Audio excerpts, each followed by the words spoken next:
A Comissão de Assuntos Econômicos do Senado instala hoje um grupo de trabalho para acompanhar as investigações do Banco Master. O colegiado vai poder ouvir autoridades, solicitar documentos e realizar diligências. A iniciativa foi do presidente da comissão, Renan Calheiros.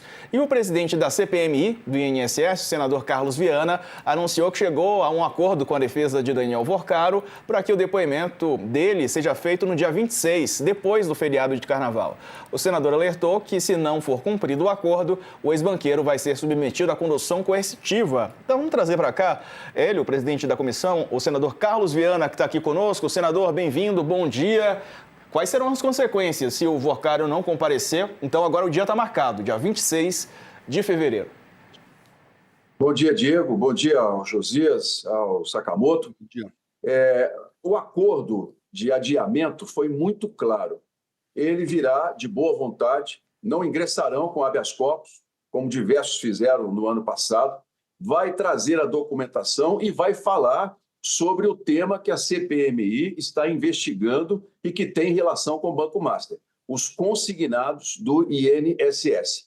Ontem, na conversa com o ministro Toffoli, ficou muito claro, inclusive, da parte do próprio ministro, de garantias constitucionais em que Daniel Worcaro, por ser investigado nas relações com o setor financeiro, ele pode arrogar silêncio. Não há nenhuma dúvida sobre isso. Mas com relação aos 254 mil contratos que ele tinha com a Previdência, ele, dentro da nossa investigação, é testemunha. Portanto, ele terá de nos trazer as informações, responder aquilo que nós queremos entender dessa relação entre a Previdência e os bancos e, naturalmente, como ele conseguiu fazer a transferência de tanto dinheiro, de tantos milhões, sem que a Previdência cobrasse do Banco Master uma confirmação de origem. Ou seja, nós tínhamos 254 mil aposentados e aposentadas que eram descontados sem a confirmação de que essas pessoas haviam concordado com os empréstimos. O que o banco fez para garantir o direito dessas pessoas? São perguntas que envolvem aqui, Diego, Sakamoto e Josias, não somente o Banco Master, mas toda uma ciranda financeira que tomou conta da Previdência e dos aposentados brasileiros. Depois que nós começamos a chamar a atenção sobre esse assunto, ano passado, a Previdência começou a fazer auditorias nos contratos. A Previdência suspendeu quase 20 instituições financeiras, Crefisa, C6, o próprio Banco Master. Por quê? Ou não confirmavam a origem dos empréstimos, ou emprestavam a 22% ao mês, o que não é um empréstimo consignado. Isso é enganar as pessoas. Portanto, a CPMI, nessa reta que nós estamos agora, nessa segunda fase, eu entendo que nós temos a obrigação de entender esse mecanismo e darmos respostas para que os aposentados brasileiros não sejam mais vítimas achacados por bancos, instituições e até terceiros que, infelizmente, operam em nome do sistema financeiro. Tem um aspecto, senador, que eu queria ver se esclarecia consigo. A CPI já quebrou sigilos do Daniel Worcaro, inclusive bancário, né? E os dados chegaram, mas foram trancados pelo ministro Dias Toffoli no gabinete do Davi Alcolumbre, né? E o senhor esteve com o ministro Toffoli. Conversou sobre isso? Esses dados serão liberados? Josias, eu estive com o ministro e coloquei com muita clareza, com muito diálogo e responsabilidade, a estranheza em que o Supremo, e no caso ele, tomasse uma decisão de tirar de uma comissão legítima de investigação dados que fazem parte de uma investigação, que foram aprovados constitucionalmente dentro da quebra de sigilo, como prevê a legislação, e transferidos a um terceiro que não tem nenhuma ligação com os fatos. O ministro me garantiu que essa questão será corrigida, porque hoje a Polícia Federal está terminando de compilar os dados relativos às várias operações que foram feitas. São quase 110 buscas e apreensões, quebras de sigilo telefônico. Então, ele disse o seguinte, que esses dados voltarão à CPMI assim que a Polícia Federal já os tiver colocado oficialmente dentro do inquérito e entregue à Procuradoria da República. Inclusive, há um atraso muito grande pela quantidade de informações. Há o compromisso de que essa questão seja corrigida e eu entendo que o caminho é esse mesmo, é o diálogo. Eu faço críticas ao Supremo Tribunal Federal, mas eu penso que é hora da gente buscar o entendimento para que a investigação prossiga. O senhor fala que a questão vai ser corrigida, o que pressupõe, correção pressupõe erro, né? O ministro fala disso, trata disso como um erro, não, isso foi equivocado, mas eu vou corrigir. O que é que ele alega na conversa que teve consigo para ter vetado o acesso da CPI a dados que, como o senhor disse, foram obtidos ali, é uma comissão parlamentar de inquérito, tem poder de polícia e tal, requisitou os dados e obteve. Qual é a explicação do ministro para sonegar a liberação dos dados para a comissão? Olha, Josias, essa é uma decisão entre as muitas que estão sendo tomadas no Brasil, especialmente no âmbito do Supremo Tribunal Federal, que nos causam total estranheza. Eu vou lhe dizer da sequência que nós temos dentro da CPMI, que é a minha responsabilidade.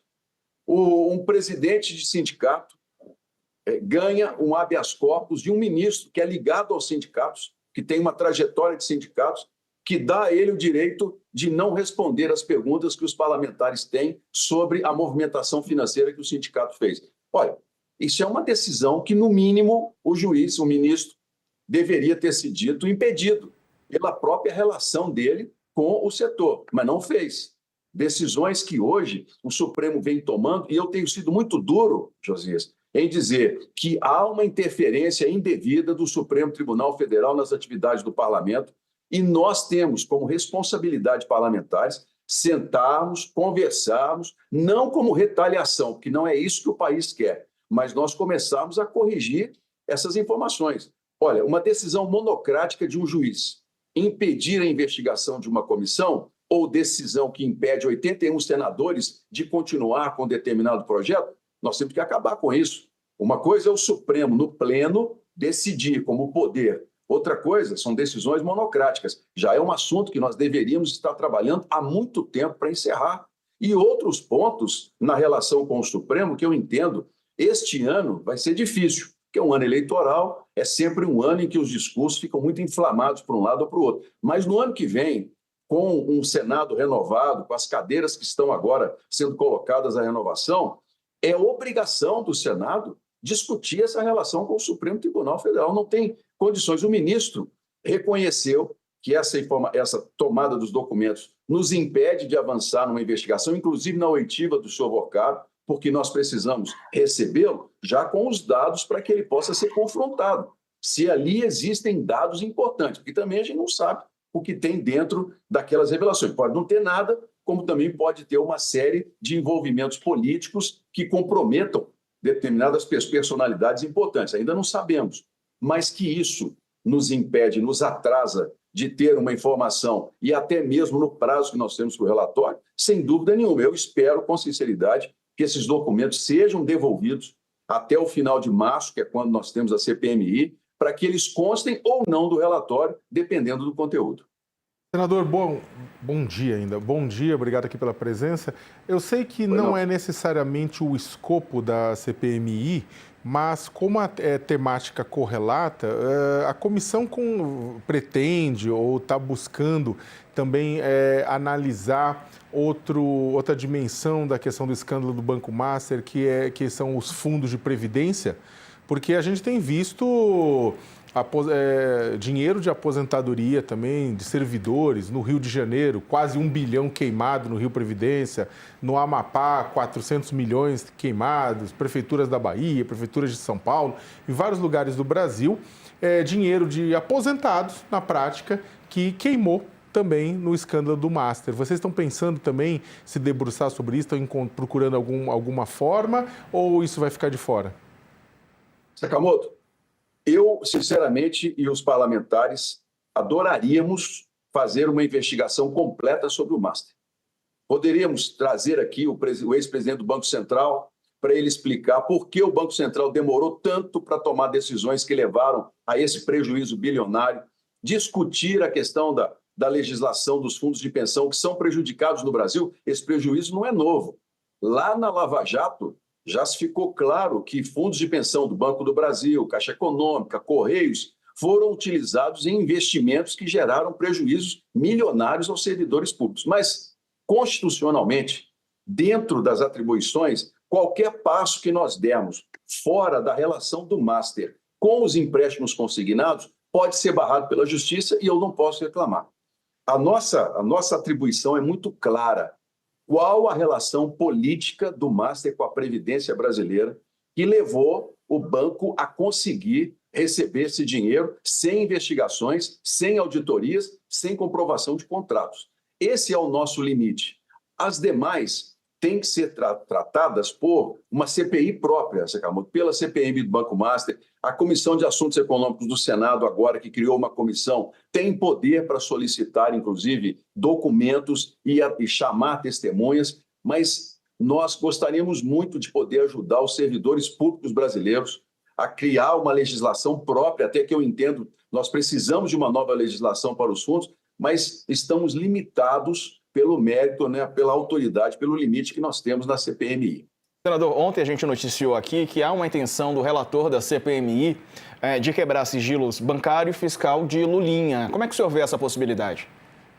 Olha, ano eleitoral é um ano mais difícil e de muita pressão que eu tenho conseguido equilibrar. Porque, vocês sabem bem, estamos muito bem divididos de oposição e governo. O governo quer uma narrativa, até política, de provocação, a oposição quer outra narrativa, também política. Eu tenho sido muito claro, nós vamos investigar e trazer à tona quem tiver ligações com o sumiço do dinheiro do INSS. Então, vamos deixar claro aqui dois pontos, vamos ser rápidos aqui. O filho do presidente Lula. Há uma testemunha que está no inquérito da Polícia Federal, que foi ouvida por mim, pelo relator, que diz com clareza que ele, o senhor Fábio Luiz, recebeu R$300 mil de Antônio Carlos Camilo Careca. Há uma citação explícita. Então, seria muito interessante que o senhor Lulinha, o senhor Fábio, viesse à CPMI e dissesse quais são as ligações, porque eu não posso dizer que ele é inocente ou que ele seja culpado, mas há uma ligação direta. Mas há um outro requerimento, por exemplo, querendo trazer a ex-presidente Dilma, o senador Flávio Bolsonaro. Não há nenhuma ligação direta até o momento. Se mais à frente surgirem, há um depósito na conta, há uma conta no exterior, há um sócio que é ligado ao desvio do dinheiro, nós vamos fazer a quebra de sigilo. Eu coloco para votar. Eu não vou blindar ninguém nesse aspecto, mas também não vou deixar que a gente perca o foco, que nós produzimos um relatório investigativo. O relator já colocou 2 vezes um pedido para o filho do presidente. Vou colocar em votação uma 3ª vez, não nesta quinta, amanhã, mas na próxima semana. E assim, nós vamos deixando claro para a população o seguinte: a CPMI vai votar requerimentos de pessoas que estejam diretamente ligadas, não por questões políticas. Por exemplo, qual é o sentido de eu votar um requerimento trazendo a ex-presidente Dilma, o ex-ministro da Economia, né, o Paulo Guedes? Eles não têm ligações, não há nem nada que possa fazer com que eles... Então, a CPMI, se nós não tomarmos cuidado, ela sai do foco dela. E é isso que tem feito com que a gente tenha a confiança da população.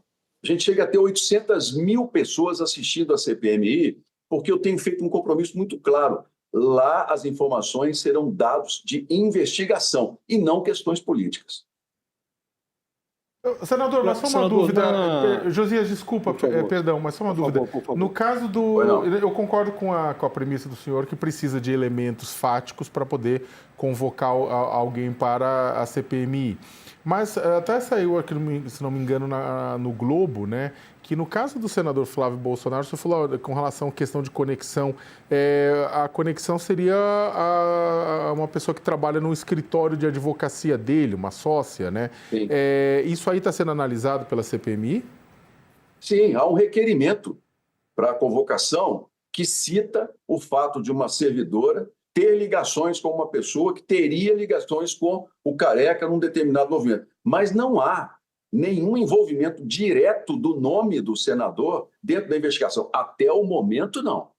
Se, ao longo desses 11 encontros que nós teremos de oitivas, surgirem provas, por exemplo, de que há contas no exterior ligadas ao Careca com dinheiro da Previdência, houve pagamento de algum tipo de serviço a sócio ou ligado, aí a história muda completamente de figura. Mas, neste momento, eu sou muito claro para vocês. Dentro da investigação, não há nada que confirme ou que nos traga, de fato, a necessidade de colocar esse tipo de requerimento, que é um requerimento político e que gera, num ano eleitoral, toda uma série de dimensões. Eu tenho buscado, desde o começo, gente, não deixar que a CPMI se transforme num destruidor de reputações. Porque se depender de requerimentos locais, de divisões ideológicas de partido, a CPMI teria se perdido e nós não teríamos conseguido alcançar o resultado que nós estamos hoje dando aos aposentados brasileiros. Eu tenho sido muito firme nesse equilíbrio e tenho enfrentado muitas críticas dos próprios parlamentares, mas o meu foco é nós entregarmos uma investigação isenta, transparente ao povo brasileiro. Senador, só para tirar uma dúvida, o senhor vai colocar para votação um requerimento para convocar o filho do presidente Lula, o Lulinha, ou a quebra de sigilo fiscal e sigilo bancário, que também é a solicitação do relator? Olha, há um pedido de quebra de sigilo e há o pedido de convocação. Eu vou colocar os dois em votação, porque eu entendo que há elementos que precisam ser esclarecidos. Cada parlamentar votará de acordo com a sua consciência e dará ao Brasil a sua resposta. Esse é um ano eleitoral. As pessoas estão prestando atenção. Eu vou fazer a minha parte, não vou blindar ninguém. Vai ser colocado lá. Os parlamentares que trarão. Já 2 vezes nós tivemos esses requerimentos rejeitados. Vou colocar por uma 3ª vez, porque a argumentação, o presidente da República deu a declaração dizendo que quem tem que dar informações, independentemente, terá de fazê-lo. Então, vamos saber se, de fato, essa afirmação é verdadeira ou não na próxima quinta-feira, não amanhã, em que a gente vai ter esses requerimentos em pauta, como está previsto. Josias. Senadora, a CPI já fez quase 30 pedidos de prisão de pessoas envolvidas nesse escândalo do INSS. Os pedidos são submetidos ao Supremo, curiosamente não ao Dias Toffoli, mas ao ministro André Mendonça, que é quem relata o caso do assalto ao INSS lá no Supremo, né? E o senhor chegou a dar voz de prisão ali na própria CPI a pelo menos 3 pessoas, né? O que eu queria lhe perguntar é se no depoimento do Vorcaro, agora marcado para depois do Carnaval, a despeito de o senhor mesmo dizer aqui, olha, ele, como investigado, ele tem a prerrogativa constitucional de não dizer nada que o incrimine, né? Que ele não precisa se autoincriminar. O senhor pode dar voz de prisão a ele, se compreender que ele está tentando ludibriar a CPI, ou essa hipótese está descartada? Olha, Josias, eu posso dar voz de prisão se nós entendemos que ele está mentindo, que ele deu alguma informação falsa à CPMI. A voz de prisão ela é constitucional e legítima. Se ele não quiser dar informações, ele pode arrogar o sigilo sobre as investigações. É constitucional, eu não posso fazer absolutamente nada sobre isso. Ele pode dizer, a sua relação com o presidente do Banco Central, não, isso está sendo investigado, eu vou me manter em silêncio. Agora, se nós perguntarmos algo ligado à questão, por exemplo, dos contratos consignados, que a gente tem uma informação, para isso, a quebra de sigilo dele era fundamental para nós. Porque nós perguntaríamos, é verdade que o senhor acertou com determinada pessoa, falando aqui em hipótese, é verdade que no diálogo, no dia tal, o senhor falou com tal pessoa sobre determinado assunto? Não, eu não falei com ninguém. Está mentindo. Ele pode receber a voz de prisão por parte da CPMI por essa informação que a gente tem a confirmação e que ele negue publicamente. Agora, na questão das prisões, é bom a gente colocar, você tocou num assunto importante, essa é a CPMI que mais prendeu pessoas.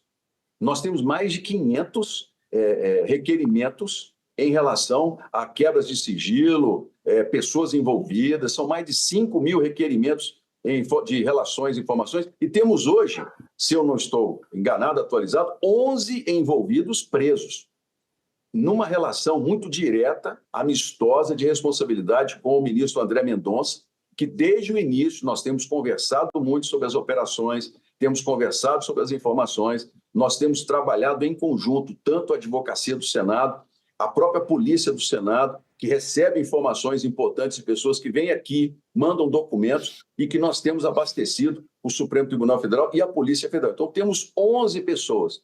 Qual é o maior, hoje a minha avaliação, qual é o maior medo em relação à CPMI do INSS e que nós temos conseguido vencer? São as delações. Pessoas presas uma semana, 3 dias, essas pessoas têm uma outra visão de defesa. Mas esses 11 estão presos desde o ano passado. Os advogados que prometeram, por exemplo, que o André Mendonça, o ministro, sairia de férias e que você, Josias, tem uma experiência muito grande, sabe que é nos plantões de virada de ano que os habeas corpus são concedidos pelo judiciário brasileiro, esses advogados que, se eventualmente prometeram a essas pessoas que elas seriam liberadas já na virada do ano, elas se enganaram e enganaram as pessoas. Os presos hoje continuam e eu tenho para mim muita confiança de que nós teremos delações importantes que acontecerão nas próximas semanas e que vão nos ajudar a aprofundar ainda mais esse lamaçal que foi a roubalheira em cima dos aposentados brasileiros. Olha, Josias, vamos falar aqui em números. Associações e sindicatos desviaram quase 6 bilhões e meio de reais, falando bilhões. Os bancos que nós estamos investigando agora movimentaram 210 bilhões de reais em empréstimos consignados. Empréstimos que a pessoa não tinha mais a margem para pagar 3%, 2% ao mês e que era enganada para pagar 22% ao mês. Senadora, a magnitude desse escândalo de fato impressiona, né? Mas o que eu queria saber, quando o senhor fala, não, tenho convicção de que teremos delações que nos ajudarão a esclarecer esse escândalo, o senhor está falando a partir de uma percepção sua ou é uma informação? Isto vai acontecer ou o senhor acha que vai acontecer? Essa é uma informação, Josias. As tratativas em pelo menos 2 situações estão muito bem efetivadas e eu acredito que outros 2 também buscarão esse benefício da justiça e poderão nos ajudar. Eu não posso adiantar muitos detalhes porque isso é uma atribuição da Polícia Federal, está em sigilo sobre o Supremo Tribunal Federal, mas eu posso dizer com clareza que é minha confiança, pela conversa que já tive com alguns advogados, de que pelo menos 4 têm uma tendência muito grande a fechar um acordo de delação e nos informar dados que nós ainda não tivemos acesso. Tá certo. Carlos Viana, do Podemos, presidente da CPMI do INSS. Senador, obrigado pela entrevista. Um abraço, bom trabalho para o senhor. Para vocês também, um bom dia, gente. Obrigado. Obrigado. Josias, delações à vista? Aparentemente, né, o que nos diz o senador. Diz que há pessoas presas desde o ano passado, 11, e dessas 11, segundo informa o senador, e eu fiz questão de perguntar, Diego, porque às vezes tem-se uma percepção que não encontra respaldo nos fatos. O senador, ele tem frequentado o Supremo, ele tem conversado com o ministro André Mendonça, que lida mais diretamente com esse escândalo, o caso desse escândalo do INSS, né? E ele tem contatos com os advogados, com a própria Polícia Federal. Então, ele nos disse ter informação, não é impressão dele, né? E ele diz que desses 11, pelo menos 2 já estão negociando a delação e outros 2 cogitam fazer o mesmo. Então, tem aí 4 delações na fila esperando para acontecer. Pode ser interessante.